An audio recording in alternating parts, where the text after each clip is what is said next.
Welcome to the Slop Farm. Enjoy the video. Penny stocks trade for less than per share and often on OTC markets or pink sheets, making them fundamentally different from exchange-listed shares. Expect low liquidity and wide bid-ask spreads. A 1,000-share order can move price dramatically. Volatility is high, and the risk of fraud and pump-and-dump schemes is elevated versus established stocks. Establish clear goals up front.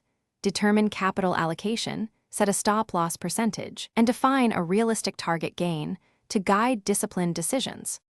Begin research by reading company filings and press releases, prioritizing revenue, cash reserves, and total debt across the last 12 months. Verify the share structure. Float size, authorized shares, and insider ownership matter because small floats and high insider dilution risk can obliterate shareholder value. Look at price volume patterns over 30 and 90 days to detect sudden spikes or wash trading. Search for consistent business fundamentals or a credible catalyst. Avoid companies with vague product when buying. Use limit orders rather than market orders to control price paid, and avoid fills at inflated spreads. Size positions so each trade risks only 1% to 3% of your total portfolio, and place stop-loss orders at a predefined percentage to limit downside. Consider scaling out of winners in tranches to secure gains and reduce timing risk.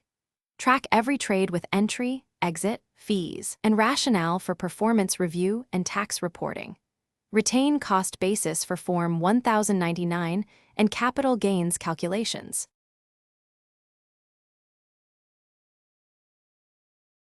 Thanks for watching. Consider subscribing if we helped you today.